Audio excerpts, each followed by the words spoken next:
Hello दोस्तों, स्वागत है आप सभी का सीवी विकल आर्ट्स क्लास में। एक बार फिर से आप सभी का स्वागत है। क्लास 12 भूगोल विषय के बारे में हम लोग अध्ययन कर रहे थे। भूगोल विषय का बुक फर्स्ट मानव भूगोल के मूल सिद्धांत का पार्ट 2 यानी इसका लेसन नंबर 2 विश्व जनसंख्या वितरण एवं घनत्व के बारे में हम लोग चर्चा कर रहे थे।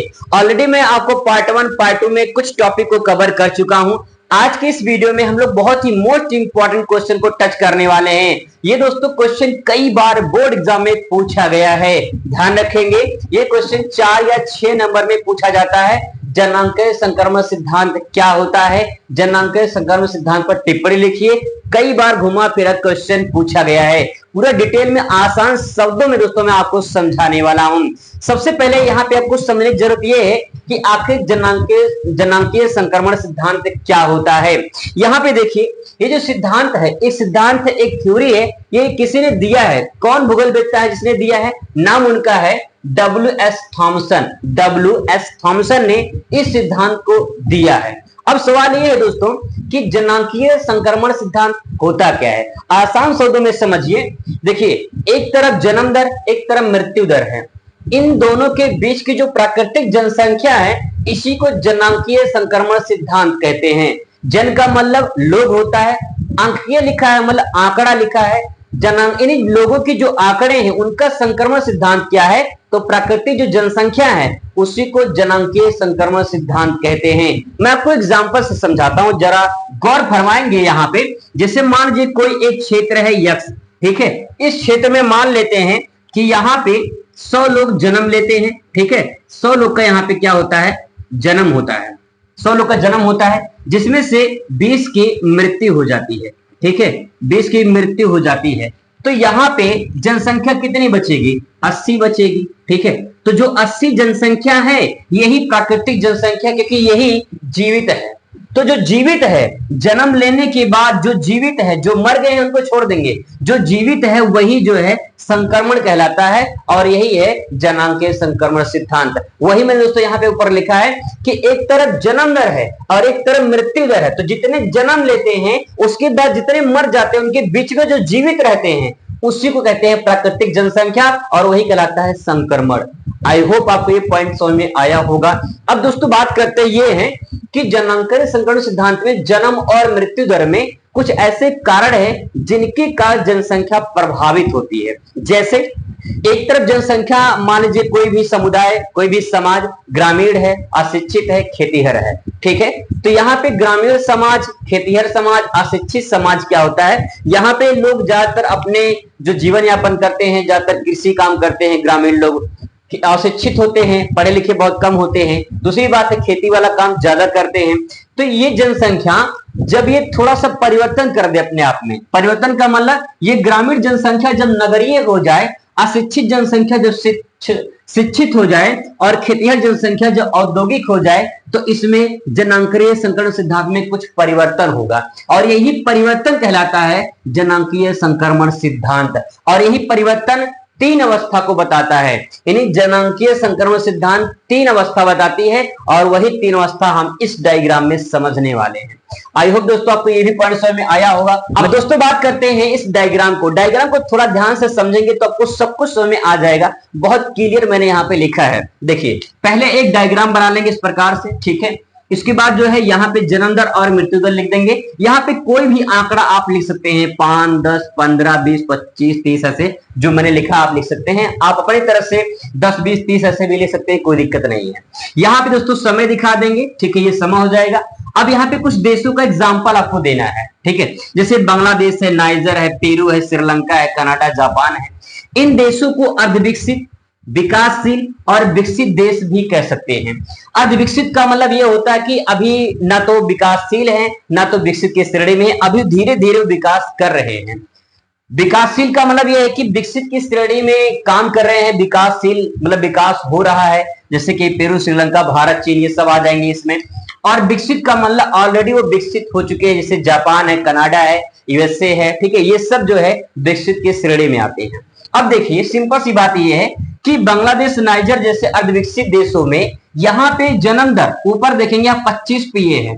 तो जो रेड वाली लाइन है, ध्यान रखेंगे, जो रेड वाली लाइन है ये है आपकी मृत्यु दर, ठीक है। ये रेड वाली लाइन है, ये मृत्यु दर है, और जो ऊपर यहाँ पे जो ब्लू लाइन है ये जन्म दर को इंडिकेट कर रहा है, ठीक है। अब देखिए जो रेड वाली लाइन है इसको देखेंगे तो 25 पे यहाँ पे है, ठीक है। यानी इसका मतलब की मृत्यु दर कैसी है, उच्च है, उच्च मृत्यु दर है यहाँ पे, यानी मरते ज्यादा है। पहला पॉइंट, ये जो पहला लिखा है मैंने यहाँ पे पहली अवस्था, तो पहली अवस्था में यहाँ पे देखा जाए उच्च मृत्यु दर है, पहला पॉइंट। दूसरा, इसमें ये देखिए रेड वाली जो ब्लू लाइन है उच्च जन्म दर, यानी पहली अवस्था ये दर्शाती है कि इसमें उच्च जन्म दर है और उच्च मृत्यु दर है। मतलब ये दोस्तों कि जो ये वाले देश है, अर्धविकसित देश है, इसमें जन्म भी ज्यादा लेते हैं और मरते भी ज्यादा हैं। क्यों? क्योंकि इसके पीछे रीजन ये है, यहाँ पे ग्रामीण जनसंख्या, यहाँ पे अशिक्षित जनसंख्या और यहाँ पे खेतिहर जनसंख्या देखने को मिलती है। इसीलिए अशिक्षित है तो भाई जन्म दर ज्यादा होती है, ठीक है। यहाँ पे कोई मेडिकल सुविधा नहीं है तो यहाँ पे मरते ज्यादा है। इसका मतलब ये है कि इन कारणों से यहाँ पे उच्च जन्म दर और उच्च मृत्यु दर है। ऐसा एग्जाम्पल हमें बांग्लादेश और नाइजर में देखने को मिलता है। ये पहला पॉइंट हो गया, ठीक है। अब ये बात करते हैं दूसरा पॉइंट। दूसरी अवस्था में आप जरा देखेंगे तो दूसरी अवस्था में विकासशील देश आते हैं, मतलब थोड़ा सा पढ़े लिखने वाले यहाँ पे लोग आएंगे। भारत चीन भी इसमें आ जाएगा विकासशील देश में।